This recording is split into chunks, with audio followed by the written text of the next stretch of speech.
We are in France. We speak French. Ok. Merci.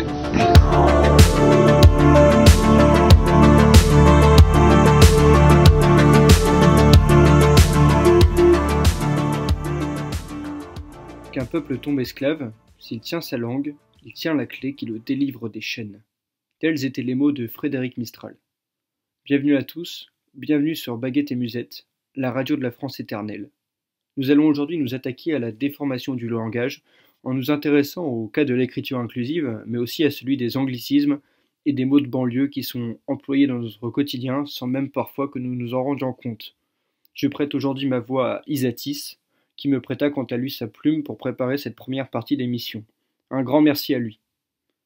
L'écriture inclusive est un problème qui peut paraître bien superficiel en apparence, défendu par une petite minorité, mais néanmoins, elle arrive malgré tout à faire son chemin parmi les textes officiels, les livres scolaires et autres.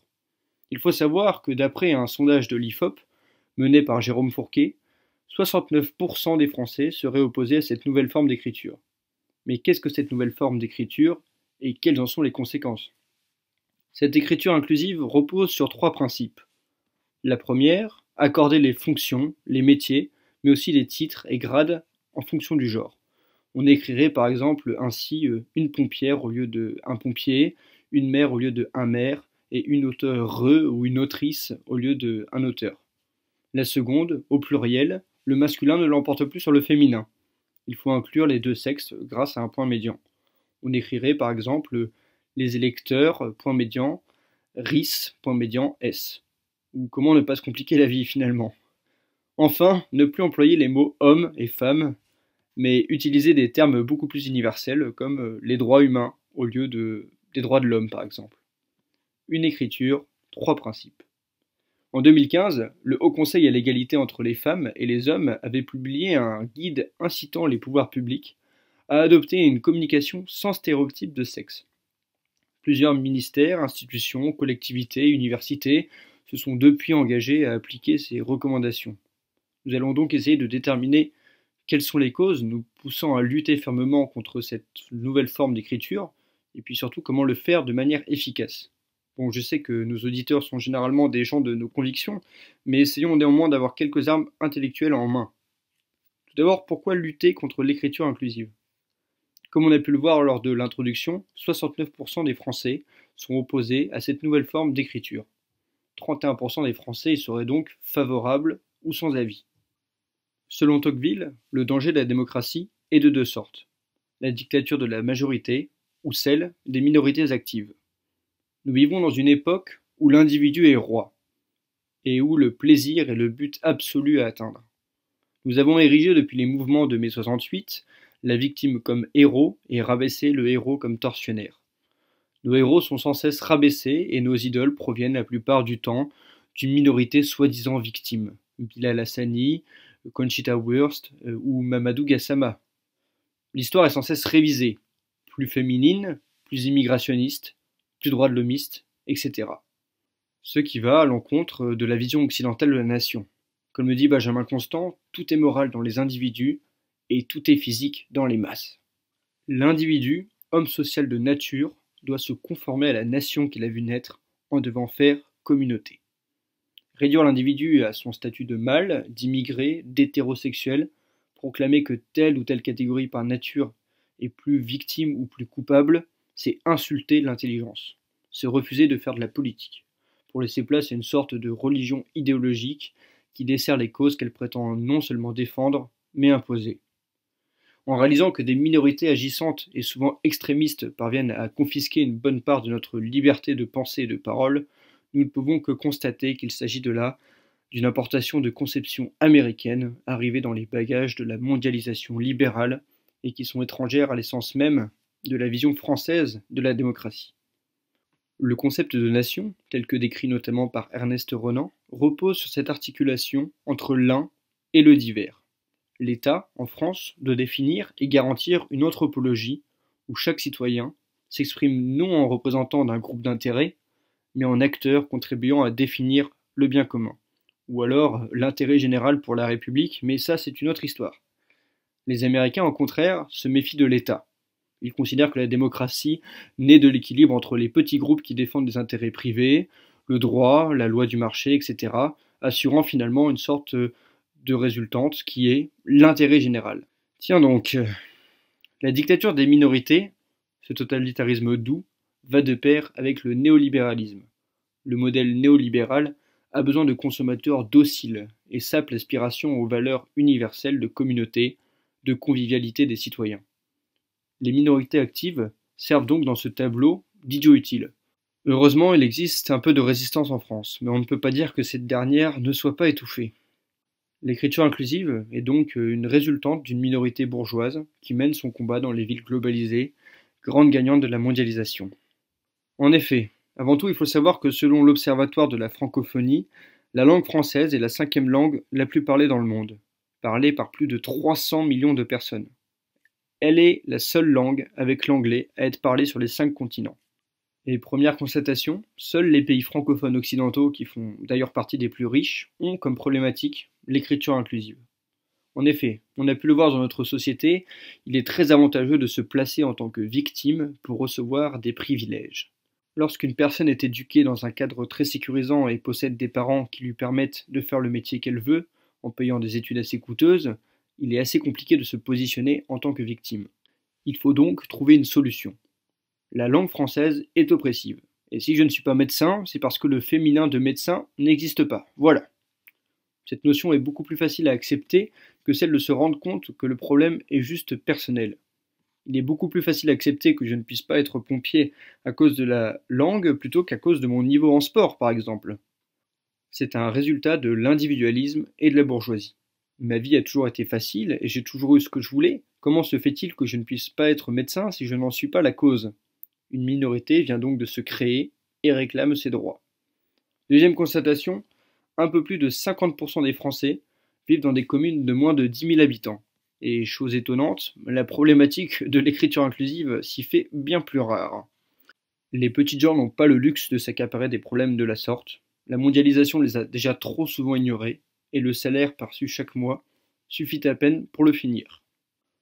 En quoi le prétendu sexisme de la langue française peut-il améliorer leurs conditions ? En rien. Maintenant, acceptons de rentrer dans leur prisme de pensée. Même si on ne devrait même pas débattre de ça, la langue française est déjà inclusive. Et oui, le français, comme tout le monde le sait, est le descendant direct de la langue morte, le latin. Le latin, lui, avait 3 genres différents, le masculin, le neutre et le féminin.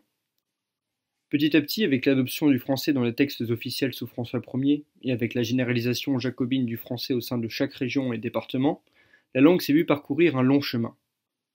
Le féminin en latin caractérisait essentiellement des choses abstraites ou des concepts, ce qui n'est absolument pas réducteur comme le prétendent les défenseurs de l'écriture inclusive. Nous pouvons prendre l'exemple de mots qui étaient par exemple associés à la jante masculine, mais qui étaient au féminin, comme militia pour militaire par exemple. Le masculin et le neutre, quant à eux, caractérisaient la plupart du temps des choses inanimées ou des ensembles.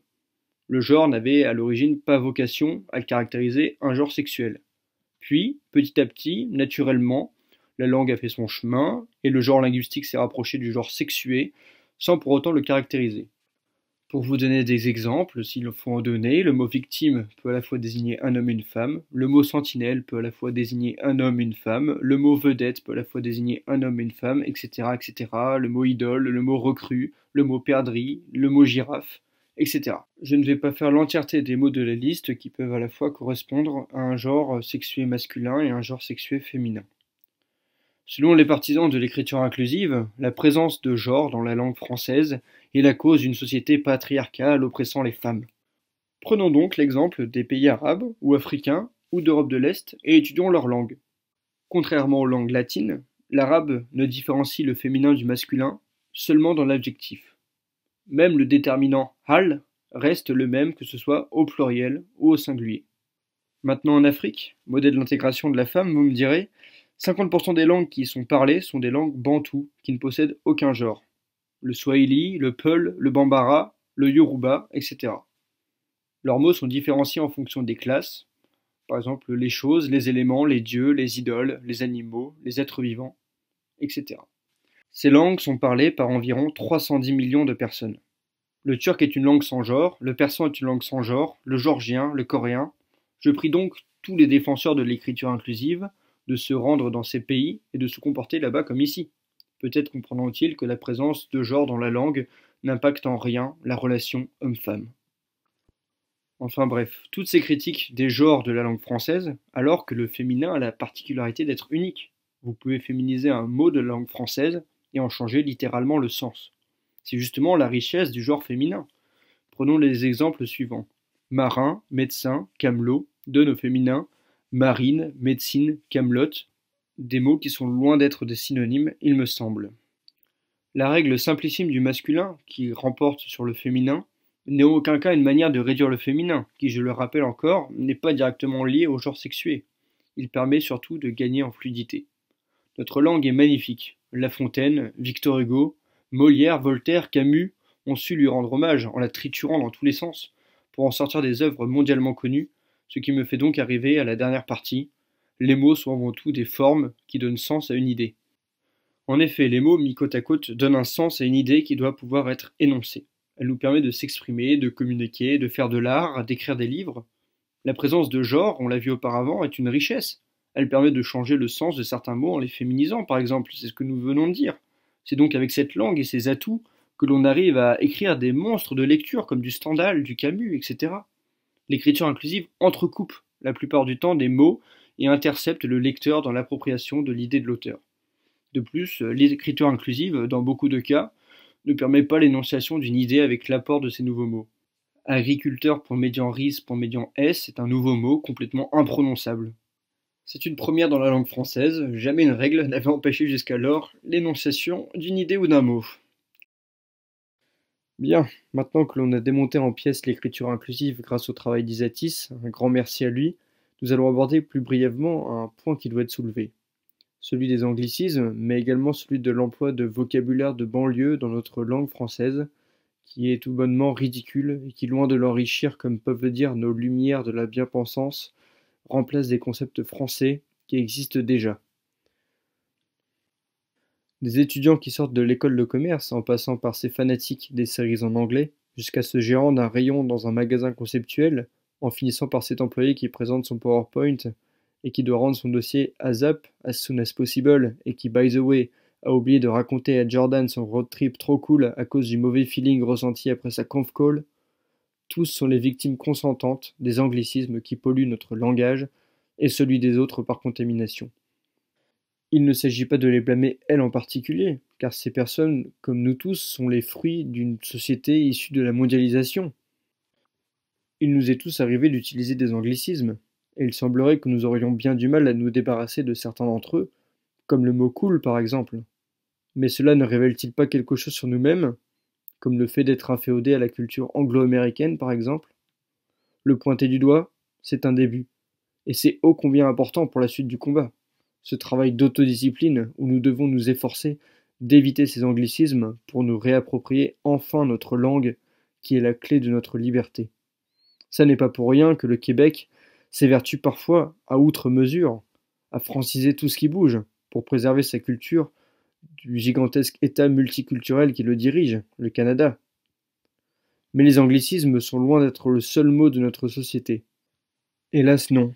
Il nous arrive de plus en plus d'entendre dans la bouche de jeunes Français du langage de banlieue qu'on n'aurait peut-être pas trouvé dans les mêmes générations dans le passé, ou alors carrément du langage religieux islamique, là où nos ancêtres pouvaient dire il y a peu de temps encore à la grâce de Dieu, ou je vous en donne ma parole. Le langage de banlieue s'invite de plus en plus dans notre société, parfois même sans que l'on s'en rende compte. Par exemple, savez-vous que le mot seum vient du mot sem qui veut dire venin en arabe?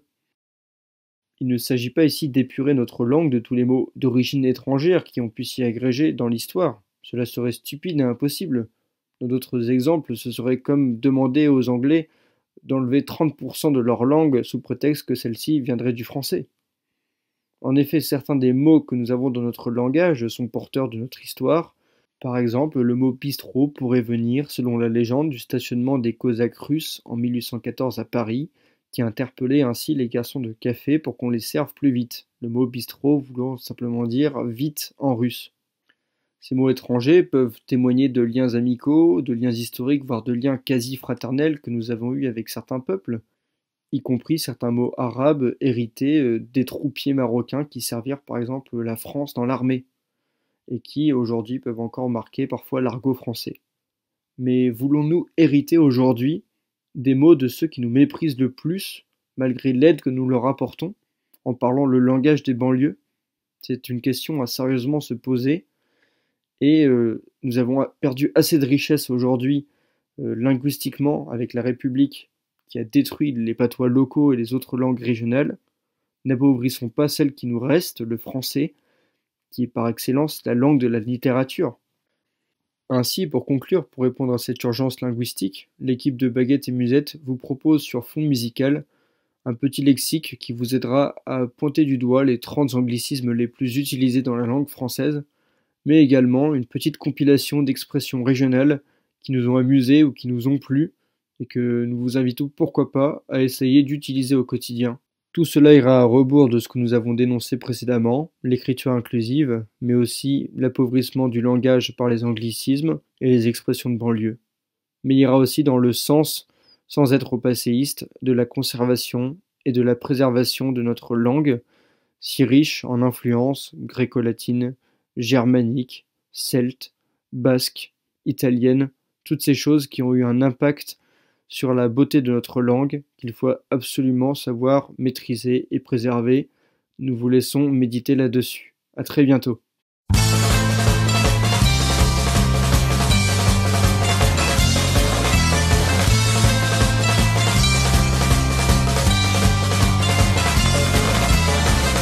Des années 70 dans un Québec en plein changement où l'emblème de la fleur de lys donnait un peu d'espoir aux gens. Mais quand je regarde ça aujourd'hui, je suis donc pas fier de ma patrie. Ça dort au gaz d'un bungalow, de QSC sur le statu quo en se gavant de téléromans et de talk shows les plus stupides se laissant mourir sur le divan avec leur petit air candide. Dans ce royaume de la poutine, on se complaît dans médiocrité, bien satisfait de notre routine et du bonheur préfabriqué.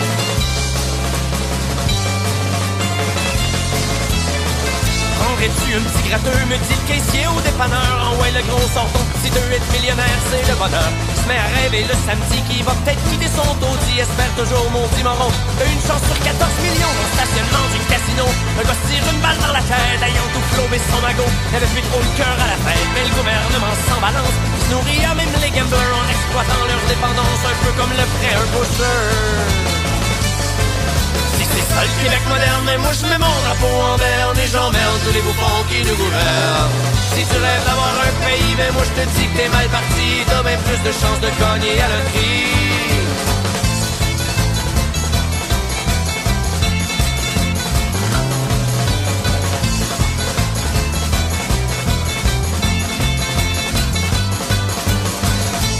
Pendant des années, un petit peuple de yes men qui marchait les fesses serrées quand arrivait le foreman. Aujourd'hui ça a un peu changé, les gars sont tous syndiqués, ça jase 3-4 autour d'une pelle en regardant le plus jeune frère du zèle. Faudrait pas se réjouir trop vite, on est encore des porteurs d'eau à la salle des gens de l'élite et des pleins de marre en tuxedo. Quand le boss d'une grosse corporation comme son usine en Gaspésie te demandera pas ton opinion, il va te slacker sans dire merci.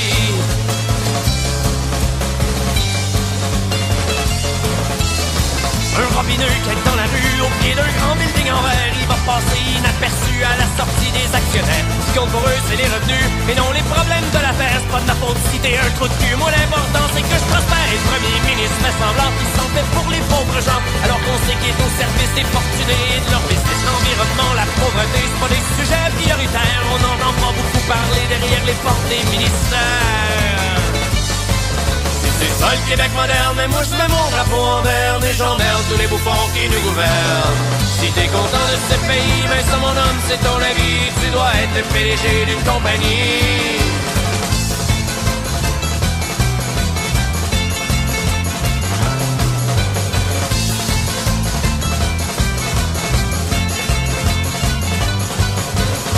Quand on apprend que dans le Nord, il se passe de quoi de pas catholique, que nos forêts sont mises à mort, ça jase dans l'opinion publique. 2 semaines et ça sombre dans l'oubli, l'histoire est morte et enterrée dans le parc La Vérandrie. Il continue à tout raser, c'est ça le problème de ma patrie, c'est qu'il y a personne pour s'indigner contre la fausse démocratie qui sert les riches et les banquiers dans cette contrée peuple les ignore.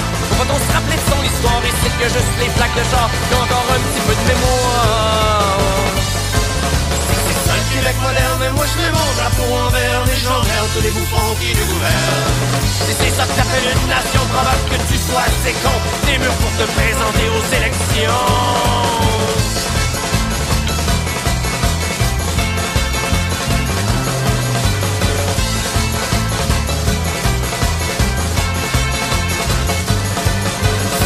Québec moderne, mais moi je mets mon drapeau en vert. Si c'est ça le Québec moderne, mais moi je mets mon drapeau en vert.